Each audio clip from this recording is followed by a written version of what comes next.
ಗದಗದ ಲಕ್ಕುಂಡಿಯಲ್ಲಿ 5ನೇ ದಿನವೂ ಉತ್ಖನನ ಕಾರ್ಯ ಮುಂದುವರೆದಿದೆ. ಇವತ್ತು ದೊಡ್ಡದಾದ ಮಣ್ಣಿನ ಮಡಕೆ ಪತ್ತೆಯಾಗಿದೆ. ಅರ್ಧ ತುಂಡಾದಂತ ಮಡಕೆಯನ್ನ ಕಾರ್ಮಿಕರು ಉತ್ಖನನ ಮಾಡ್ತಾ ಇದ್ದಾರಲ್ಲ ಅವರು ಹೊರಗಡೆ ತೆಗೆದಿದ್ದಾರೆ. ಇನ್ನೊಂದು ಕಂಬದ ಮಾದರಿಯ ಕಲ್ಲು ಕೂಡ ಪತ್ತೆಯಾಗಿದೆ. ಅಪಾರ ಪ್ರಮಾಣದಲ್ಲಿ ಪ್ರಾಚ್ಯ ವಸ್ತುಗಳು, ಪುರಾತನ ಕಾಲದ ವಸ್ತುಗಳು ಅಲ್ಲಿ ಉತ್ಖನನದ ಸಂದರ್ಭದಲ್ಲಿ ಪತ್ತೆಯಾಗ್ತಾ ಇದೆ. ಇವತ್ತು ಮಣ್ಣಿನ ಮಡಕೆ ಪತ್ತೆಯಾಗಿರೋದ್ರಿಂದ ಕುತೂಹಲ ಜಾಸ್ತಿ ಆಗ್ತಾ ಇದೆ. ಚಿನ್ನ ಮತ್ತು ರತ್ನ, ವಜ್ರ ಇರಬಹುದಾದ್ರೊಳಗೆ ಅಂತೇಳಿ ಶೋಧನೆಯನ್ನ ಮಾಡಲಾಗ್ತಾ ಇದೆ. ಸುಮಾರು 5 ಅಡಿಗೂ ಹೆಚ್ಚು ಆಳವನ್ನ ಅಗೆದಿದ್ದಾರೆ ಕಾರ್ಮಿಕರು. ಲಕ್ಕುಂಡಿ ಕೋಟೆ ವೀರಭದ್ರೇಶ್ವರ ದೇವಸ್ಥಾನದ ಎದುರು ಈ ಉತ್ಖನನ ಕಾರ್ಯವನ್ನ ಮುಂದುವರೆಸಲಾಗಿದೆ. ಇವತ್ತು 5ನೇ ದಿವಸ ಮಣ್ಣಿನ ಮಡಕೆ ಒಂದು ಪತ್ತೆಯಾಗಿದೆ. ಅರ್ಧ ಭಾಗ ಈಗ ಕಾರ್ಮಿಕರಿಗೆ ಸಿಕ್ಕಿದೆ. ಮತ್ತೆ ಕಂಬದ ಮಾದರಿಯ ಒಂದು ವಸ್ತು ಕೂಡ ಅಲ್ಲಿ ಪತ್ತೆ ಆಗಿದೆ. ಇವತ್ತು ಚಿನ್ನ, ವಜ್ರ, ವೈಡೂರ್ಯ ಸಿಗಬಹುದಾ ಅಂತೇಳಿ ಆ ಮಡಕೆ ಪತ್ತೆಯಾಗಿರೋದ್ರಿಂದ ಸಹಜವಾಗಿ ಕುತೂಹಲನೂ ಜಾಸ್ತಿ ಆಗ್ತಾ ಇದೆ. ಇನ್ನೊಂದ್ ಕಡೆ ಲಕ್ಕುಂಡಿಯಲ್ಲಿ ದೇವಸ್ಥಾನವೇ ಮನೆಯಾಗ್ಬಿಟ್ಟಿದೆ. ಮನೆಯೊಳಗೆ ಐತಿಹಾಸಿಕ ದೇವಸ್ಥಾನ ಇದೆ. ಚಾಲುಕ್ಯರ ಕಾಲದ ಪುರಾತನ ದೇವಸ್ಥಾನನೂ ಇದೆ. ಹೊರಗಡೆ ನೋಡಿದ್ರೆ ಮನೆ ತರ ಇದೆ, ಅಲ್ಲಿ ಒಳಗಡೆ ಹೋಗಿ ನೋಡಿದ್ರೆ ಅಲ್ಲಿ ದೇವಸ್ಥಾನ ಇರೋದು ಪತ್ತೆಯಾಗಿದೆ. ಚೌಕಿ ಮಠ ಮನೆತನ ಆವರಣದಲ್ಲೇ ಈ ದೇವಸ್ಥಾನ ಇದೆ.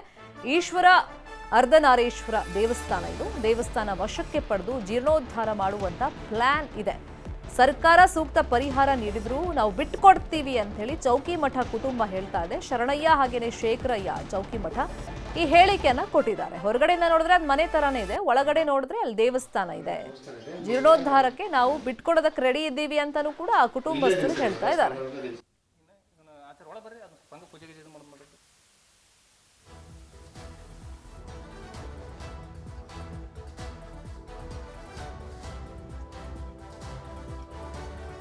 ನಾವು ಈಗ ಒಂದು 50-60 ವರ್ಷ ಅದ ನಾವು ವಯಸ್ಸು ಮತ್ತೆ ನಮ್ಗೆ ಮತ್ತೆ ಇದಕ್ಕೆ ಹಿಂಗೆ ರೀ ನಮ್ಮ ಬಿಡುವರಿ ಗುಡಿ ದೇವಸ್ಥಾನ ಅನ್ನಾಗತ್ತಾರ.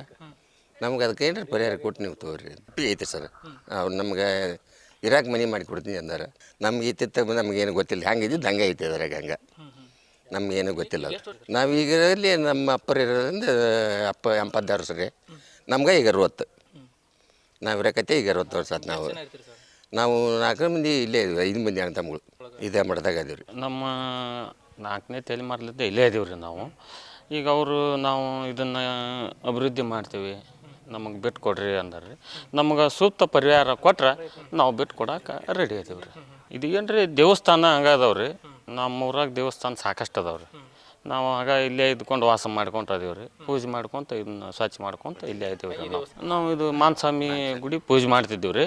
ನಾವು ಮಾನಸ್ವಾಮಿ ಅಂತ ನಾವು ಅಂತಿದ್ದೀವಿ ರೀ. ಅವ್ರ ಇತಿಹಾಸಗಾರ ಬಂದು ಅರ್ಧನಾರೇಶ್ವರ ದೇವಸ್ಥಾನ ಇದು ಮಾನಸ್ವಾಮಿ ಅಲ್ಲ, ಅರ್ಧನಾರೇಶ್ವರ ಇದು ಅಂತ ಇತಿಹಾಸಗಾರ ಬಂದು ಅಂತಿದ್ದಾರೆ ಅವರು.